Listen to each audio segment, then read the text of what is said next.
since we last spoke, the United States government has shut down. Diddy has been sentenced, and you won't believe how long they gave bro. Speed has officially made YouTube history. There is a new social media app that could literally change the course of tech history. Young Philly is back, and he is posting some very strange things online. And just like Young Philly, well, maybe not just like Young Philly, but the Supreme Leader is also back. And boy, do I have some housekeeping to get to. All of that and so much more. Subscribe to the channel if you're happy to see me back in my 80s strip club garage. And let's just stop the yapping, shall we? Oh, the whip is back. Let's stop the yapping and let's get off from here.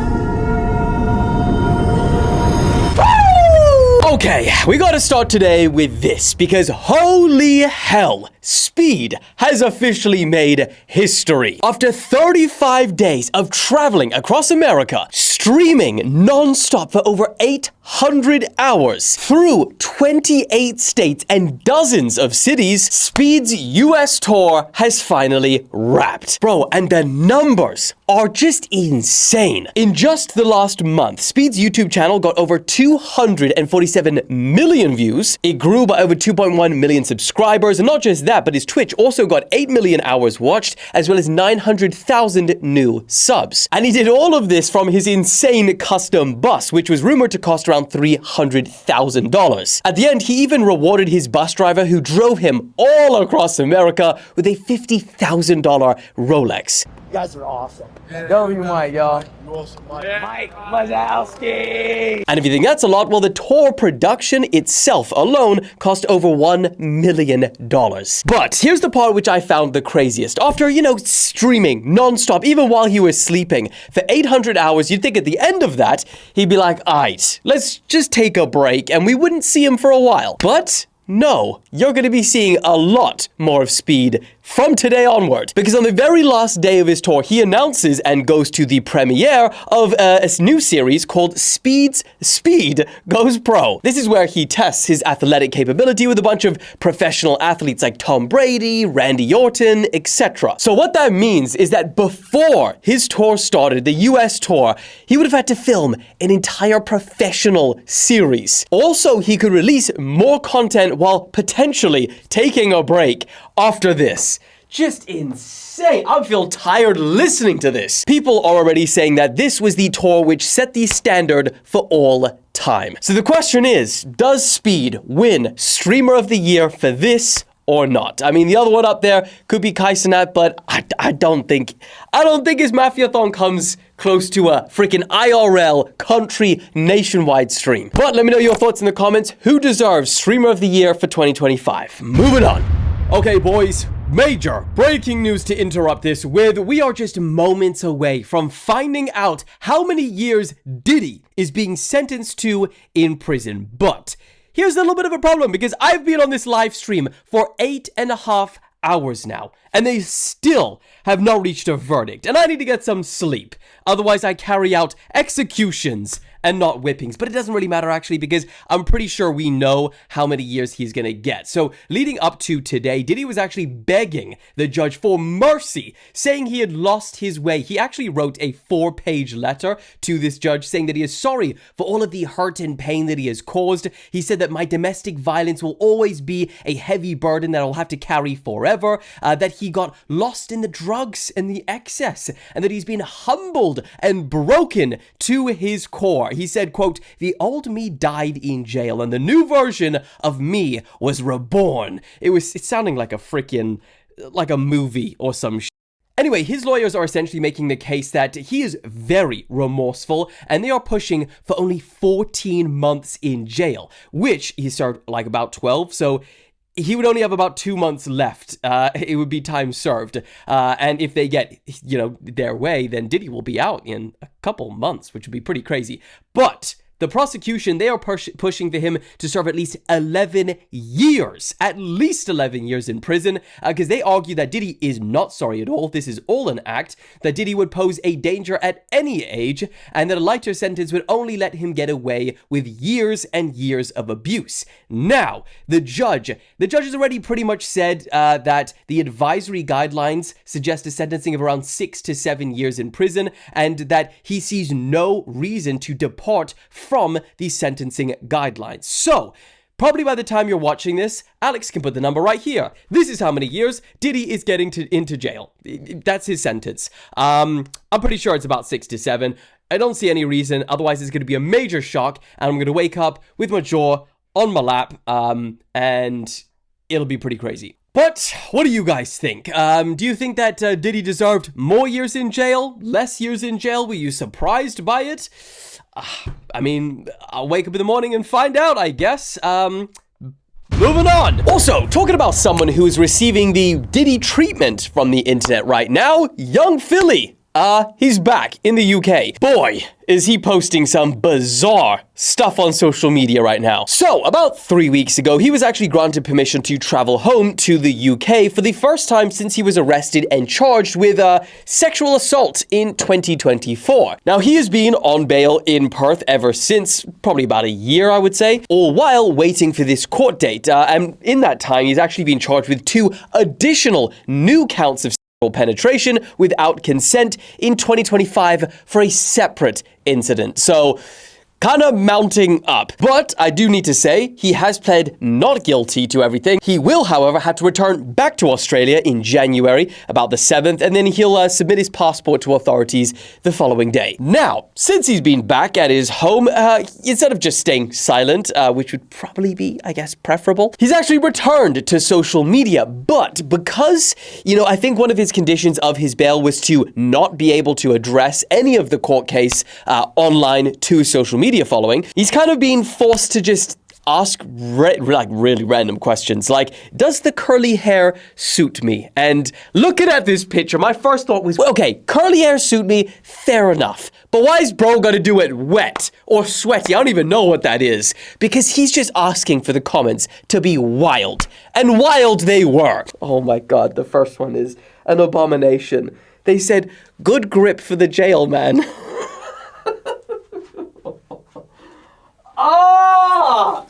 The internet is undefeated. Someone else said, that's the least of your worries, pal. My friend said it makes it look like you did what they said you did. Too early, bro. Stay hidden a bit longer. Fair. Now, he's also posted other random things, like saying he is the best at Warzone, which people replied to, like, who plays Warzone anymore? And then also, it gets even stranger because he's posted a number of videos and pictures of his feet. And with how random all of these things are, it's kind of feeling like he's trying to tell us something without being able or allowed to tell us something. Like, what is the combination? Curly hair, Warzone, bare feet. I don't know, I've never liked puzzles. If you figured it out, put it in the comments, if there's any meaning at all. Now, he is currently on a $200,000 bail, and all of his electronic devices must have location services switched on at all times while he is in the UK. That's pretty much all we know about his case. Look on his Snapchat for updates, I guess, if you dare. Moving on. Also this week, we got an entirely new social media app, but everything on there is 100% fake, and it is going to be a copyright nightmare. It's called SORA 2. It was created by OPENAI, the company behind ChatGPT, and basically, just think TikTok or Instagram, with this endless swiping of videos. But with a couple of twists. There is no option to upload videos or photos from your camera roll, and the only way to upload content is to create it on the app using OpenAI's video generation model. So, if you haven't put 2 and 2 together by now, every single video for the first time ever on this app will be entirely AI generated. Not a single video will be real. Now, to do this, you'll need to basically create your own hyper-realistic AI avatar. And what you do is, it's kind of like a little passport scan or some shit. You put your phone up, you get the whole face in, turn to the left and right, and then speak a few words, and then bam. You got an AI clone. But that's a pretty wild thing to get your head around because unlike other apps like TikTok, for example, it gets pretty hard to distinguish and you have to check, is this AI, is this real? And every single day, it gets harder to decipher that equation. So OpenAI said, let's just create a social media where you never have to ask that question again because everything is fake. Nothing is real. Now, the app is currently only available in the US and Canada, and it's by invite only. But when it is fully released to the public, boy, is it gonna have some hurdles to jump over, ones that you don't even really think about. The first is copyright, since everything on this app will be an entirely new creation based on something that is existing and is real currently. So, for example, public figures, celebrities, or just anyone's likeness, they cannot be used until those people, let's say, Dylan Page, for example, it cannot be used until I upload my own AI person to this SORA app and give my permission. Bro, and with videos like these, giving the permission, the internet, the permission to use your likeness to however they see fit, that is something you really gotta think about. And because once you give it away, that's not something you can take back. It's theirs. And I believe I've heard something about like every time someone uses your likeness to create a video of you, that person then gets a notification. So yeah, it's pretty crazy. Now, OpenAI is already, kind of rejigging a little workaround of all of this because they're telling copyright owners such as television and movie studios that they must opt out of having their work appear in the video feed. Otherwise, it's opt-in. I mean, the app isn't even fully out yet, and Disney, one of the world's largest studios, they've already opted out. They said, nah, we don't want to be in this corn casserole. Regardless, though, this is a very interesting post. So, quote, it says, SORA 2 tends to copy actual songs from major IPs, even without being prompted. And the music industry isn't known for leaving things unresolved without multi-million-dollar lawsuits, and I would argue multi-billion-dollar lawsuits. Now, OpenAI's response to this earlier this year, they actually pressed the Trump administration to declare that training AI models on copyrighted material should fall under the fair use provision in copyright law. They argued that it wasn't just a matter of American competitiveness, that it was actually a matter of national security. He said, let us use your work to train our models, or else China, they're gonna get ahead, and then the world is gonna become communist. In fact, OpenAI, they're already getting slammed by this. They're fighting a series of lawsuits over alleged copyright infringements, most notably the one where they're getting sued by the New York Times for allegedly training their models off of the paper's work. This is also a very interesting post. Now, I can't verify it for myself because I'm not in the US, don't have an invite either. According to this post on Twitter, Paul says, if you want to try and delete your SORA app account, you will lose your ChatGPT account or will be banned forever from signing up again. Damn. Oh, and get ready for a lot more social media apps like this. Because just last week, Meta introduced a new feed in its Meta AI app called Vibes. Terrible name, which is basically dedicated exclusively to creating and sharing short AI, basically like TikTok AI videos. And then also earlier this month, Google announced that it was integrating a custom version of its latest video generation model, VO3, into YouTube. So after all of this, what do you guys think? Is there a future where certain social media apps are exclusively AI generated and we actually use that? Or is this just a little cheeky trend that will die out very soon? Let me know your thoughts. Moving on. Also, guys, just as before I started recording this, it's happening again, and people are furious. Protests in several cities around the world have broken out after the Flotilla, which is trying to bring aid into Gaza, was intercepted by Israel. And also, many of the activists on board, including Greta Thunberg, Nelson Mandela's grandson, they have all been detained. Now, Israel say that they are planning to deport them back home, saying in a post that they're all good, they're safe, in good health. But because the Flotilla was intercepted in international waters, it has been called by many a violation of international law. Every single boat was intercepted, apart from one, which when you're probably watching this, they've all probably now been intercepted, using things like water cannons, cutting off their communications, and one boat was apparently even rammed. Almost all of the activists have been detained, which is into the hundreds, and as expected, this has triggered a huge global reaction, especially since the flotilla's only stated mission was to peacefully deliver aid into Gaza. Spain called it a crime against international law, law. Pakistan's prime minister called it a dastardly attack. Turkey's foreign minister said it was an act of terror. And then also protests in several cities across the world have broken out. We're talking Brussels, Athens, Buenos Aires, Berlin, and most prominently, cities in Italy, where crowds chanted, "Let's block everything." Now, Israel claimed that they warned the flotilla to turn back and that they were entering a war zone and violating a lawful blockade. They also said that they were happy to transfer any aid to Gaza themselves, which I don't imagine many people would be very happy with. But let me know what your guys' thoughts are on the situation. I'll keep you updated as always, but for now, moving on. Also this week, there was a terrorist attack on a Jewish synagogue on the holiest day of the Jewish calendar. Now, this happened in the UK in Manchester, right as large numbers of Jewish people were attending synagogues for Yom Kippur. Now, eyewitnesses describe a man driving his car towards members of the public, ramming them, and then he apparently got out and proceeded to attack multiple people with a knife. Now, he was trying to get into the synagogue itself when police showed up. It's worth noting how quickly they turned up as well. Reports say that they arrived within 7 minutes of being called. Now, when they did, videos online show bystanders filming this whole situation,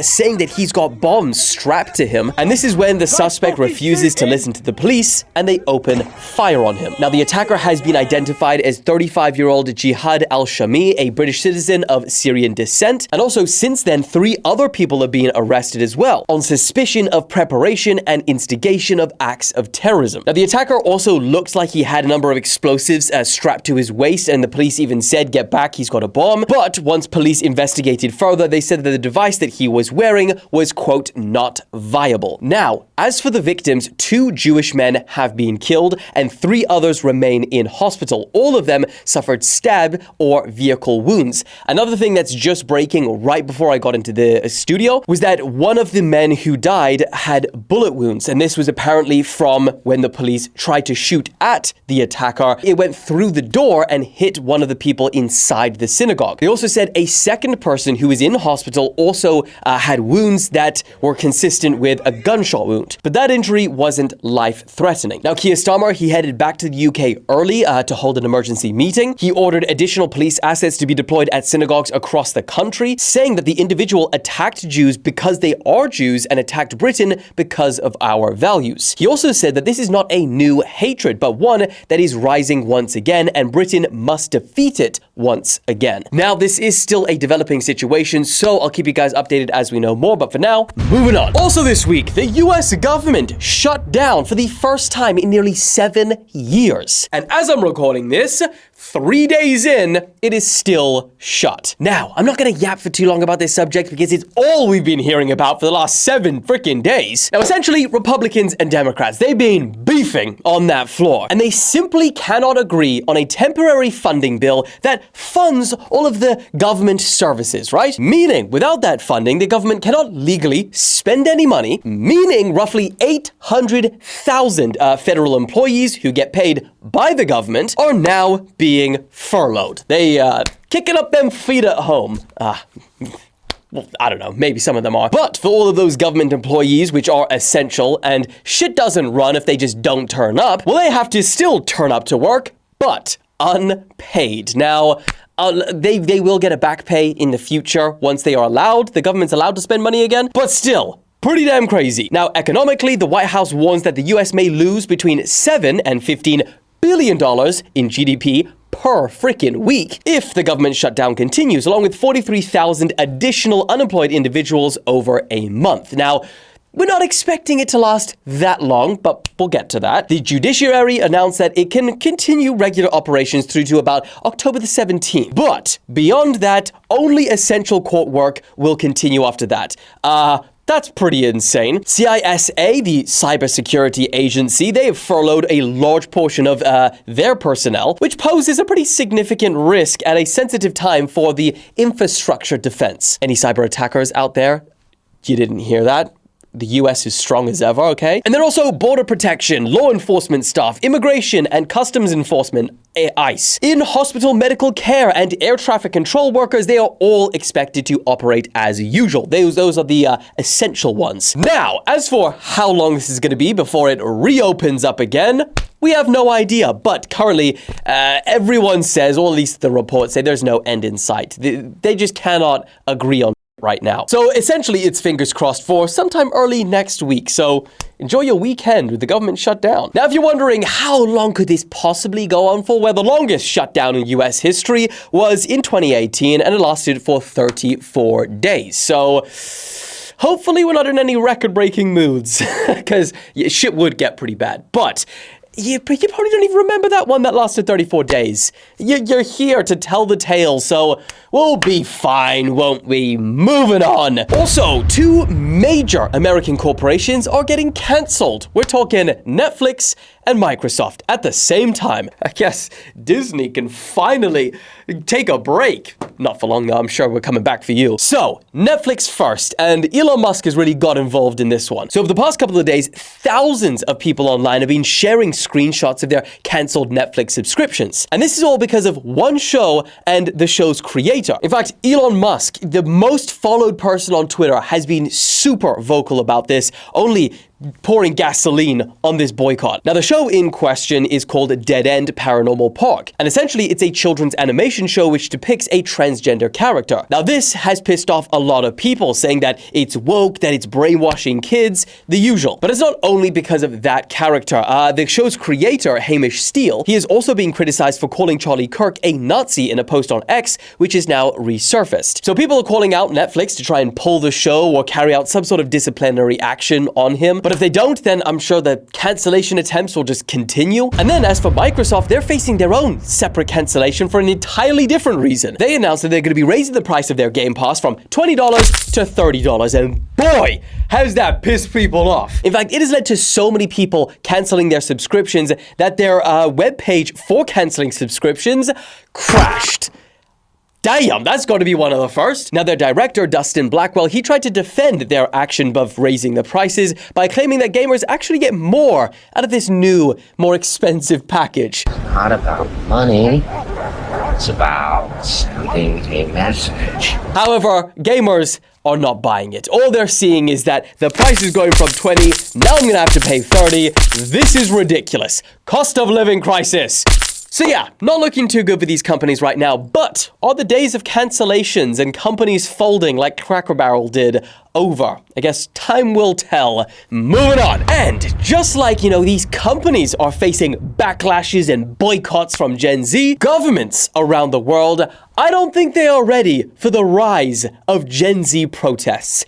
And here's why. Now, a couple of weeks ago, we spoke about what happened in Nepal, but this week, there's been even more. In Madagascar, following several days of major nationwide Gen Z protests, the country's president conceded, and he was forced to dissolve the government. In his address, he added that he now wants to hold talks with young people who are demanding an end to the constant power and water cuts. And then, happening at the exact same time in Morocco, protests, largely organized by a group called Gen Z 212, they have rocked the country for a 4th consecutive night. Now, this anonymous group have been using apps like Discord, TikTok, and Instagram to gather support, and they are demanding reforms to hospitals and schools which they claim are being neglected by the government, all while billions over on this side are flowing into preparations into hosting the World Cup in 2030. But the thing is, the protests in Morocco and Madagascar only follow the rise of the Gen Z protests before them in countries like Nepal, Kenya, the Philippines, Indonesia, and they all serve as proof that Gen Z are now fully here. There is a new generation now actively shaping political and social discourse, but they have a powerful weapon that no generation before them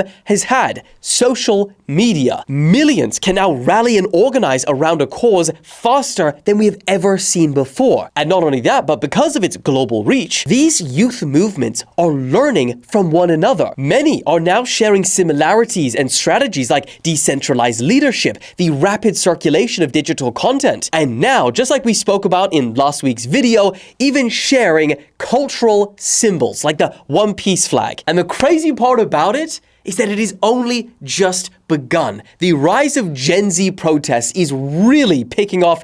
All the protests that I've covered in the years that I've been doing this, is really picked up in 2025. So, very interesting future we got ahead of us. But for now, moving on. Now, I guess it's kind of topical after that one. What do you guys think should be the consequence for a corrupt politician? And I ask that because China have sentenced a former foreign minister to death for corruption. Tang Redzhang formerly served as Minister of Agricultural and Rural Affairs, and recently he was given the death sentence from a Chinese court for accepting bribes valued at around $37 million. And on top of that, all of these illegal funds that he had accepted will now be handed over to the state. The court found that he used his various political positions ranging from 2007 to 2024 to secure benefits for himself and others. This also includes when he was the governor of the Gansu province. The court said Tang should be convicted of bribery and sentenced to death because the amount of his bribes was extremely large, causing huge losses to the country and the people. But there's a little bit of a catch in here. According to reports, he will most likely not be actually put to death. This is because he apparently confessed to his crime and cooperated, which means if he behaves over the next 2 years,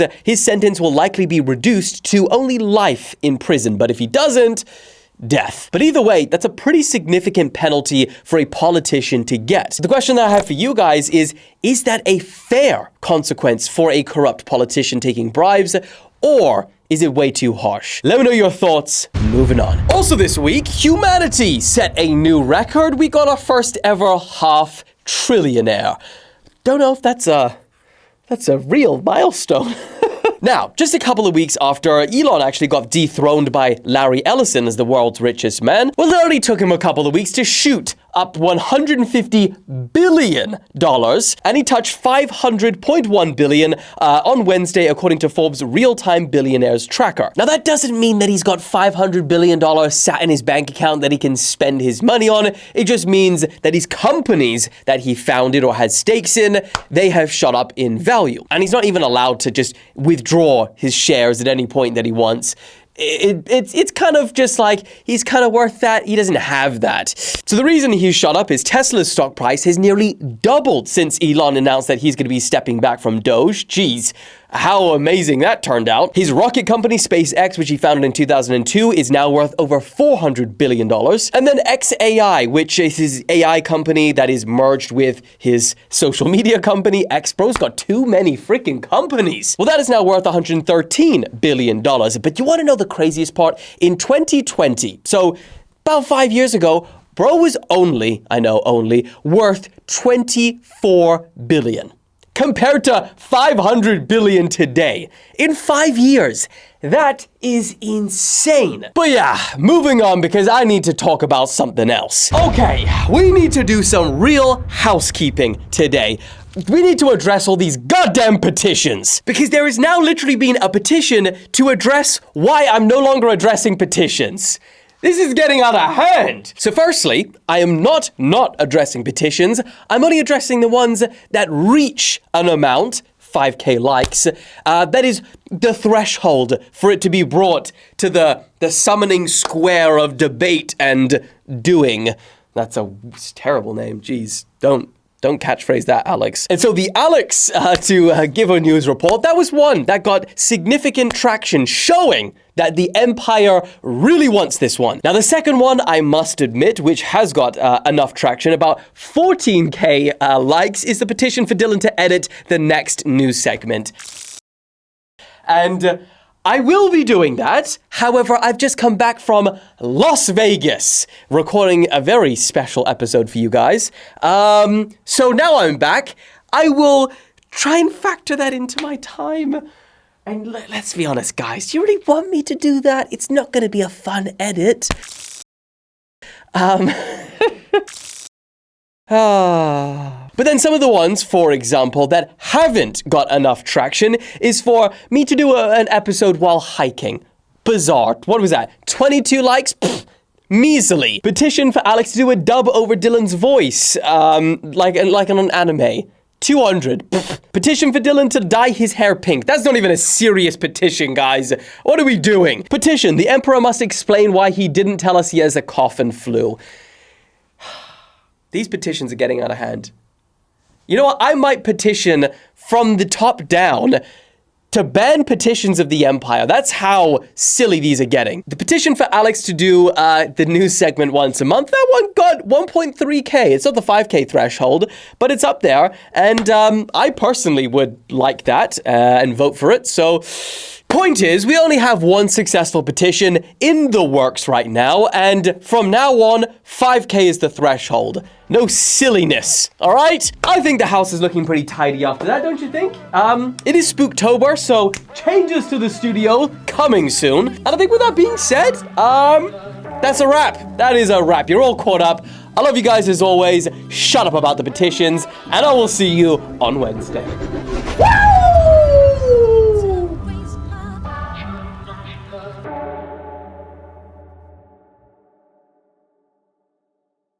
I'm gonna take a punch from Mike Tyson.